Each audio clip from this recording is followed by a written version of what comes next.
Pemikiran evolusioner pra-Darwin. Sebelum Charles Darwin menerbitkan karyanya yang revolusioner, gagasan tentang perubahan spesies sudah ada. Namun, ide-ide tersebut masih sangat berbeda dari apa yang kita pahami sekarang. Selama berabad-abad, pandangan dominan adalah bahwa spesies diciptakan secara terpisah dan tidak berubah. Ini dikenal sebagai fiksitas spesies. Namun, beberapa pemikir mulai mempertanyakan pandangan ini. Mereka melihat fosil-fosil makhluk hidup yang sudah punah. Mereka juga mengamati variasi dalam spesies yang sama. Salah satu tokoh penting di era pra-Darwin adalah Jean-Baptiste Lamarck. Lamarck adalah seorang naturalis Prancis yang hidup pada akhir abad ke-18 dan awal abad ke-19. Ia mengusulkan teori evolusi yang dikenal sebagai pewarisan sifat yang didapat. Menurut Lamarck, organisme dapat mengembangkan sifat-sifat baru selama hidupnya. Sifat-sifat ini muncul sebagai respons terhadap lingkungan mereka. Contoh klasiknya adalah leher jerapah. Lamarck berpendapat bahwa jerapah awalnya memiliki leher pendek. Untuk mencapai daun di pohon yang tinggi, mereka terus-menerus meregangkan lehernya. Peregangan ini membuat leher mereka sedikit lebih panjang. Sifat leher yang lebih panjang ini kemudian diwariskan kepada keturunan mereka. Seiring waktu, proses ini berulang. Akhirnya, leher jerapah menjadi panjang seperti yang kita lihat sekarang. Ide Lamarck ini, meskipun sekarang terbukti salah dalam mekanisme pewarisannya, adalah langkah maju yang signifikan. Ia adalah salah satu yang pertama mengusulkan bahwa spesies berubah dari waktu ke waktu. Ia juga mengusulkan bahwa perubahan ini didorong oleh interaksi dengan lingkungan. Pemikir lain seperti Erasmus Darwin, kakek Charles Darwin, juga memiliki gagasan serupa. Mereka percaya bahwa semua kehidupan mungkin berasal dari satu nenek moyang bersama. Namun, mereka tidak memiliki mekanisme yang kuat untuk menjelaskan bagaimana perubahan ini terjadi. Teori seleksi alam Darwin. Charles Darwin adalah seorang naturalis Inggris yang mengubah pemahaman kita tentang kehidupan. Karyanya yang paling terkenal adalah On the Origin of Species, yang diterbitkan pada tahun 1859. Dalam buku ini, Darwin mengusulkan mekanisme utama evolusi, seleksi alam. Ide ini tidak muncul begitu saja. Darwin menghabiskan bertahun-tahun mengumpulkan data. Ia melakukan perjalanan keliling dunia dengan kapal HMS Beagle. Perjalanan ini membawanya ke berbagai tempat, termasuk Kepulauan Galapagos. Di sana, ia mengamati variasi yang mencolok pada spesies yang sama. Contoh paling terkenal adalah burung finch. Darwin melihat bahwa burung finch di pulau-pulau yang berbeda memiliki bentuk paruh yang berbeda. Bentuk paruh ini sangat cocok dengan jenis makanan yang tersedia di pulau masing-masing. Pengamatan ini memicu pemikirannya. Ia mulai merumuskan teorinya. Secara bersamaan, seorang naturalis lain bernama Alfred Russel Wallace juga mengembangkan ide serupa tentang seleksi alam. Ini mendorong Darwin untuk segera menerbitkan karyanya. Teori seleksi alam Darwin didasarkan pada 4 prinsip utama. Mari kita bahas satu persatu. Prinsip pertama adalah variasi. Dalam setiap populasi spesies, individu-individu tidaklah identik. Mereka menunjukkan variasi dalam sifat-sifat mereka. Misalnya, dalam populasi jerapah, ada yang lehernya sedikit lebih panjang, ada yang sedikit lebih pendek. Dalam populasi burung, ada yang paruhnya lebih tebal, ada yang lebih tipis. Variasi ini terjadi secara acak. Sumber utama variasi adalah mutasi genetik. Mutasi adalah perubahan acak dalam DNA. Rekombinasi genetik selama reproduksi seksual juga menciptakan variasi baru. Variasi ini adalah bahan baku untuk seleksi alam. Tanpa variasi, tidak akan ada yang bisa dipilih. Prinsip kedua adalah pewarisan. Banyak dari variasi ini dapat diwariskan dari orang tua kepada keturunannya. Sifat-sifat yang menguntungkan atau merugikan dapat diturunkan dari satu generasi ke generasi berikutnya. Darwin sendiri tidak memahami mekanisme genetik pewarisan. Pengetahuan tentang DNA dan gen belum ditemukan pada masanya, namun ia mengamati bahwa sifat-sifat cenderung diturunkan. Penemuan genetika oleh Gregor Mendel, yang hidup sezaman dengan Darwin, tetapi karyanya belum dikenal luas, kemudian melengkapi bagian yang hilang ini. Kita akan membahas ini lebih lanjut di bagian sintesis modern. Prinsip ketiga adalah produksi berlebih. Organisme cenderung menghasilkan lebih banyak keturunan daripada yang dapat bertahan hidup. Misalnya, seekor ikan salmon dapat bertelur ribuan telur. Namun, hanya sebagian kecil dari telur-telur itu yang akan tumbuh menjadi ikan dewasa. Produksi berlebih ini menciptakan persaingan. Persaingan ini terjadi untuk sumber daya yang terbatas. Sumber daya tersebut meliputi makanan, air, tempat tinggal, dan pasangan.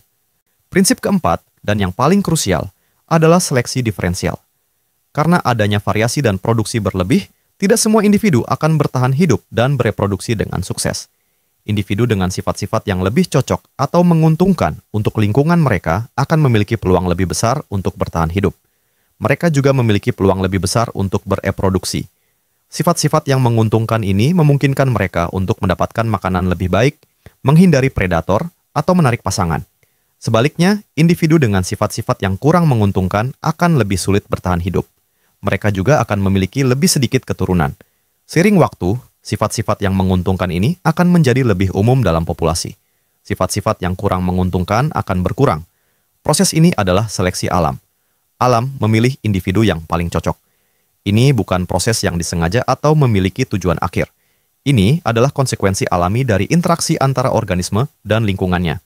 Contohnya, jika ada perubahan iklim yang membuat makanan tertentu sulit ditemukan, burung finch dengan paruh yang lebih kuat untuk memecahkan biji yang lebih keras akan lebih mungkin bertahan hidup. Mereka akan mewariskan sifat paruh kuat itu kepada keturunannya.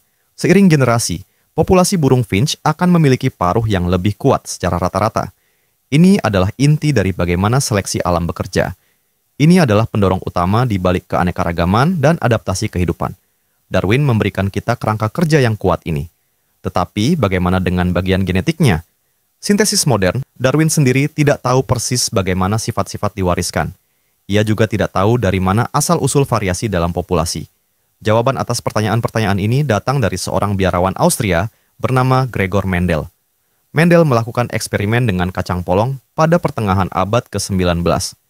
Melalui eksperimennya yang cermat, Mendel menemukan prinsip-prinsip dasar pewarisan genetik. Ia menunjukkan bahwa sifat-sifat diwariskan dalam unit-unit diskrit. Unit-unit ini sekarang kita kenal sebagai gen. Penemuan Mendel ini, meskipun awalnya tidak dikenal luas, menjadi fondasi bagi genetika modern. Pada awal abad ke-20, karya Mendel ditemukan kembali oleh para ilmuwan. Penemuan ini membuka jalan bagi apa yang kita sebut sintesis evolusioner modern. Sintesis ini adalah penggabungan antara teori seleksi alam Darwin dengan prinsip-prinsip genetika Mendel, serta penemuan-penemuan dari bidang lain seperti paleontologi, taksonomi, dan biologi populasi. Sintesis evolusioner modern menjelaskan bahwa variasi dalam populasi berasal dari mutasi. Mutasi adalah perubahan acak dalam materi genetik, yaitu DNA. Mutasi ini bisa terjadi secara spontan, atau bisa juga dipicu oleh faktor lingkungan tertentu. Sebagian besar mutasi mungkin netral atau bahkan merugikan. Namun, sesekali, mutasi bisa menghasilkan sifat baru yang menguntungkan. Sifat menguntungkan ini kemudian bisa dipilih oleh seleksi alam dan diwariskan kepada generasi berikutnya. Selain mutasi, ada beberapa mekanisme evolusioner penting lainnya yang diakui dalam sintesis modern. Mari kita bahas satu persatu. Ada hanyutan genetik atau genetic drift. Genetic drift adalah perubahan frekuensi alel, bentuk gen, dalam suatu populasi. Perubahan ini terjadi murni karena kebetulan, bukan karena seleksi alam. Efek genetic drift lebih terasa pada populasi kecil. Bayangkan sebuah populasi kumbang kecil, ada kumbang hijau dan kumbang cokelat. Jika secara kebetulan, beberapa kumbang hijau terinjak dan mati, padahal mereka tidak kurang cocok dengan lingkungan, maka proporsi kumbang hijau dalam populasi akan berkurang. Ini adalah genetic drift. Ini adalah perubahan acak yang tidak terkait dengan adaptasi. Ada dua jenis utama hanyutan genetik. Pertama, efek leher botol, bottleneck effect. Ini terjadi ketika populasi menyusut drastis karena suatu peristiwa, misalnya bencana alam atau penyakit. Populasi yang tersisa memiliki keragaman genetik yang jauh lebih sedikit. Kedua, efek pendiri, founder effect. Ini terjadi ketika sekelompok kecil individu memisahkan diri dari populasi besar. Mereka kemudian mendirikan populasi baru. Populasi baru ini mungkin memiliki frekuensi gen yang berbeda dari populasi asalnya. Kedua, ada aliran gen atau gen flow. Gen flow adalah perpindahan gen antar populasi. Ini terjadi ketika individu dari satu populasi bermigrasi dan kemudian bereproduksi dengan individu dari populasi lain. Gen flow dapat memperkenalkan variasi genetik baru ke dalam populasi, atau dapat mengurangi perbedaan genetik antar populasi. Bayangkan dua populasi bunga yang terpisah oleh sungai. Jika ada serbuk sari dari satu populasi yang terbawa angin dan membuahi bunga di populasi lain, maka terjadi gene flow. Ini akan membuat kedua populasi menjadi lebih mirip secara genetik. Jika aliran gen sangat tinggi, populasi yang berbeda dapat menjadi lebih mirip. Ini dapat mencegah spesiasi, yaitu pembentukan spesies baru. Sebaliknya, jika aliran gen terhambat, misalnya oleh hambatan geografis, populasi dapat menjadi terisolasi. Isolasi ini dapat menyebabkan mereka berevolusi secara terpisah. Akhirnya, mereka dapat menjadi spesies yang berbeda. Ketiga, ada rekombinasi genetik. Ini adalah proses di mana gen-gen dari kedua orang tua bercampur dan membentuk kombinasi baru pada keturunan. Rekombinasi genetik meningkatkan variasi dalam populasi, memberikan lebih banyak bahan baku bagi seleksi alam untuk bekerja. Pola dan perspektif baru equilibrium berseling, punctuated equilibrium. Equilibrium berseling atau punctuated equilibrium. Teori ini diusulkan oleh Stephen Jay Gould dan Niles Eldredge pada tahun 1972. Berbeda dengan pandangan Darwinian klasik yang cenderung melihat evolusi sebagai proses gradual, yaitu perubahan yang lambat dan bertahap. Equilibrium berseling berpendapat bahwa evolusi seringkali terjadi dalam ledakan perubahan yang cepat. Ledakan ini diselingi oleh periode stabilitas yang panjang, di mana spesies tidak banyak berubah. Bayangkan sebuah tangga. Pandangan gradualisme akan melihat setiap anak tangga sebagai perubahan kecil yang terus-menerus. Sementara equilibrium berseling akan melihat periode panjang di mana Anda berada di satu anak tangga, lalu tiba-tiba melompat ke anak tangga yang jauh lebih tinggi, dan kemudian stabil lagi untuk waktu yang lama. Teori ini didasarkan pada bukti fosil. Seringkali kita melihat spesies muncul secara tiba-tiba dalam catatan fosil, dan kemudian tetap tidak berubah selama jutaan tahun, sebelum kemudian digantikan oleh spesies baru yang juga muncul tiba-tiba. Ini menunjukkan bahwa perubahan evolusioner tidak selalu mulus dan bertahap, tetapi bisa juga cepat dan episodik. Konsep lain yang penting adalah pandangan evolusi berpusat pada gen. Ini dipopulerkan oleh Richard Dawkins dalam bukunya The Selfish Gene pada tahun 1976. Dawkins berpendapat bahwa unit dasar seleksi alam bukanlah individu atau spesies, melainkan gen itu sendiri. Menurut pandangan ini, organisme hanyalah mesin kelangsungan hidup bagi gen mereka. Gen-gen ini berusaha untuk mereplikasi diri mereka sebanyak mungkin, dan sifat-sifat yang kita lihat pada organisme, seperti perilaku altruistik atau adaptasi yang kompleks, dapat dijelaskan sebagai strategi gen untuk memastikan kelangsungan hidup dan penyebaran mereka. Pandangan ini memberikan perspektif yang kuat. Ini membantu kita memahami mengapa beberapa perilaku atau sifat tertentu bisa muncul, bahkan jika itu tampaknya merugikan individu. Selama itu menguntungkan gen yang bertanggung jawab atas sifat tersebut. Tentu saja, seperti semua teori ilmiah, evolusi terus diteliti dan diperdebatkan.